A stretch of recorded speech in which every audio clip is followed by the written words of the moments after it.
Welcome to all of you. आज हम लोग क्लास 6 ज्योग्राफी देखेंगे।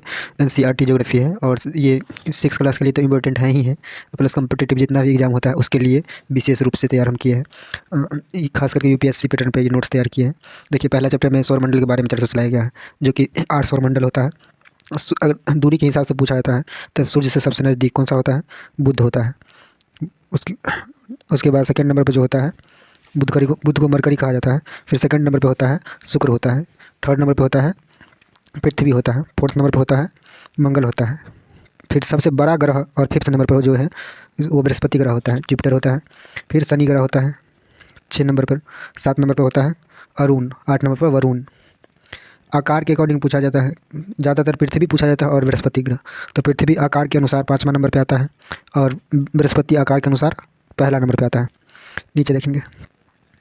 देखिए, कुछ याद रखने वाला बात होता है। वर्तमान समय में वैज्ञानिक के द्वारा 8 ग्रह को मान्यता है, यानी कि 9 ग्रह था तो एक ग्रह को बौना ग्रह में शामिल करके उसको ग्रह ग्रह के श्रेणी से हटा दिया गया था। प्लूटो 9वां ग्रह था, तो कब हटाया गया था वो डेट ही मेंशन रहता है, डेट याद रखना होता है। देखिए 2006 में इसको हटा दिया गया था। 2006 आपको याद रखना बहुत ज़रूरी चीज़ हो जाता है। यहाँ पे है ना 2006, प्लूटो को वर्ष 2006 में बौने ग्रह की संज्ञा देकर इसको हटा दिया गया। अब सेकेंड पे दिखलाते हैं। देखिए, अब ग्रह के बारे में डिटेल पढ़ेंगे, डिटेल करते हैं कौन सा ग्रह का क्या है। जैसे कि पहले बुध ग्रह था तो बुध ग्रह के बारे में पढ़ते हैं। यह सूर्य का सबसे नज़दीक ग्रह है तथा यह सबसे छोटा ग्रह है, सबसे हल्का ग्रह भी है। सूर्य के चारों ओर एक परिक्रमा लगाने में 88 दिन का समय लगता है, यानी कि सबसे कम समय कहा जाए। जैसे कि पृथ्वी का लगता है तो सूर्य के चक्कर लगाने में कितना 365 दिन लगता है। उस वहीं पर देखिए, इसको देखिएगा, उससे कंपेयर करके तो बहुत कम टाइम लगता है। अब दूसरा नंबर पढ़ते हैं। दूसरा नंबर में क्या है? शुक्र ग्रह। शुक्र ग्रह से ज़्यादा क्वेश्चन पूछा जाता है। ये काफ़ी इंपॉर्टेंट क्वेश्चन, ये इंपॉर्टेंट रहता है, अच्छा भी है। देखिए, जैसे कि पहला ही क्वेश्चन है, पहला यही क्वेश्चन पूछा जाता है कि चमकीला ग्रह किसको कहा जाता है, तो शुक्र हो जाएगा। फिर वो पृथ्वी का निकटतम सबसे चमकीला ग्रह कौन है, सेंटेंस बदल दिया जाता है तो शुक्र ग्रह होगा। सबसे गर्म ग्रह शुक्र ग्रह, लेकिन इंसान को दिमाग चला जाता है मंगल ग्रह पर, क्योंकि मंगल लाल होता है तो इसीलिए सब मार देता है लाल। ये गर्म की वजह से, जैसे कि लोहा आग में दिया जाता है तो पहले लाल होने के बाद जब लावा बनता है, लावा से पहले नीला कलर का हो जाता है, तो इसीलिए इसका कलर जो है नीला टाइप का कलर होता है, तो वो चमकीला कलर होता है। तो इसीलिए शुक्र को सबसे चमकीला ग्रह कहा जाता है और शुक्र सबसे गर्म ग्रह होता है, ये वजह। इस ग्रह को सांझ का तारा और भोर का तारा भी कहा जाता है। कौन ग्रह को सांझ का तारा, भोर का तारा? शुक्र ग्रह को सांझ का तारा और भोर का तारा कहा जाता है। इससे पृथ्वी का भगनी ग्रह भी कहते हैं, भगनी ग्रह कहा जाता है। सूर्य के चारों ओर एक परिक्रमा करने में 255 दिन, पृथ्वी 365 और ये शुक्र 255 दिन लगाता है। अब तीसरा ग्रह जिसमें हम लोग निवास करते हैं, जिसमें सबसे अच्छा ग्रह, जिसमें ज़िंदगी संभव है, मानव जीवन संभव है, मात्र एक ग्रह है पृथ्वी पर मानव का जीवन संभव है। पृथ्वी आकार में 5वां सबसे बड़ा ग्रह है। पृथ्वी अपने अक्ष पर 23.5 डिग्री झुका हुआ है। यह सौरमंडल का एकमात्र ग्रह है जिस पर जीवन है। इसका एकमात्र उपग्रह चंद्रमा है। व्यास 6371 किलोमीटर है। यह अपना संपूर्ण प्रकाश एवं ऊष्मा सूर्य से प्राप्त करता है, जो पृथ्वी का सबसे नज़दीक का तारा है। पृथ्वी का सबसे नज़दीक का तारा क्या है? सूर्य है। सौरमंडल में सूर्य के जैसा और सारा सूर्य, मतलब बहुत सारा सन है, सबका अलग अलग नाम है सूर्य का। सूर्य की परिक्रमा 365 दिन में पूर्ण होती है, यानी कि 1 साल 4 दिन भी इसी को कहा जाता है।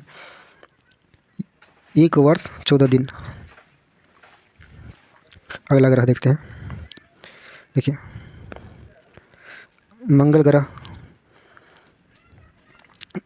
इसे लाल ग्रह भी कहा जाता है। इसके नज़दीक उपग्रह हैं। 2 उपग्रह होता है, एक होता है फोबोस और दूसरा होता है डीमोस। फोबोस डीमोस याद रखना होता है। सूर्य की परिक्रमा 12 साल अथवा 12 साल कहिए या 12 वर्ष कहिए, इतना लंबा समय लगता है, बहुत ज़्यादा लंबा हो गया। बृहस्पति ग्रह के बारे में पढ़ते हैं। देखिए, बृहस्पति ग्रह यह सौरमंडल का सबसे बड़ा ग्रह है। इसका उपग्रह गैनीमीड है। सूर्य परिक्रमा 12 वर्ष का समय लगती है, लगभग में अगर कहा जाए तो ये भी 12 वर्ष तक समय लेता है। तो समय अंतराल दोनों का एक ही होता है। शनि ग्रह, यह आकार में दूसरा सबसे बड़ा ग्रह है। पहला हो गया बृहस्पति, दूसरा हो गया शनि। इसका उपग्रह टाइटन है। इसका उपग्रह टाइटन है। सूर्य चारों ओर एक परिक्रमा 24 वर्ष में करता है। 29 दिन में करता है, 29 वर्ष में कर लेता है। एक सूर्य का परिक्रमा जो है शनि ग्रह 29 साल में करता है। अब देखते हैं अरुण और वरुण। देखिए, अरुण मतलब नेपच्यून, अरुण मतलब यूरेनस। यह आकार में तीसरा सबसे बड़ा ग्रह है। इसकी खोज 1781 ईस्वी में विलियम दरसेल ने की थी। इसका उपग्रह टाइटेनिया है। सूर्य परिक्रमा 84 वर्ष में करता है। ओके। क्योंकि जो सूर्य से जितना ज़्यादा दूर रहेगा उतना ज़्यादा टाइम लगता है परिक्रमा करने में। सबसे नज़दीक होता है बुध ग्रह, इसलिए सबसे कम टाइम लगता है। वरुण मतलब नेपच्यून 8वां ग्रह यह है वरुण। यह सूर्य के सबसे दूर स्थित ग्रह है। इसका उपग्रह टाइटन है। सूर्य परिक्रमा 164 वर्ष में करता है। 164 वर्ष टोटल लगता है। आगे देखते हैं, आगे अगला पेज जो है सूर्य के बारे में दिया हुआ है।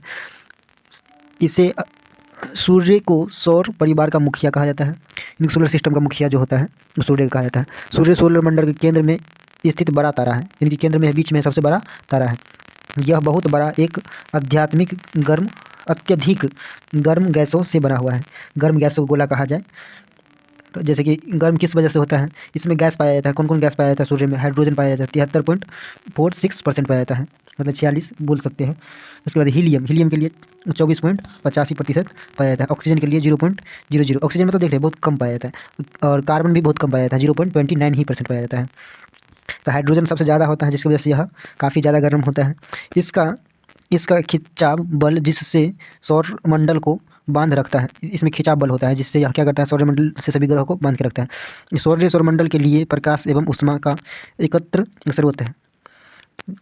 सूर्य पृथ्वी से लगभग 15 करोड़ किलोमीटर दूर है। 15 करोड़ किलोमीटर मतलब बहुत ज़्यादा दूरी हो जाता है। सौरमंडल के सभी 8 ग्रह एक निश्चित पथ पर सूर्य का चक्कर लगाते हैं। ये कक्षा कहलाता है। इनकी जो ग्रह को कक्षा कहा जाता है।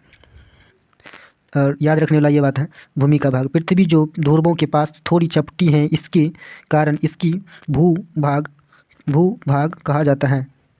अंतरिक्ष से देखने पर पृथ्वी नीला रंग दिखाई देता है, क्योंकि इसका पृथ्वी में 2/3 सतह पर पानी है।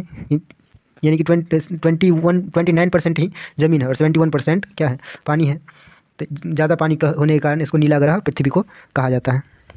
अगला पेज देखते हैं चंद्रमा के बारे में। देखिए चंद्रमा उपग्रह है। किसका उपग्रह है? चंद्रमा पृथ्वी का उपग्रह है। तो हमारे पृथ्वी के पास केवल एक उपग्रह चांद्र है। चंद्रमा का व्यास पृथ्वी की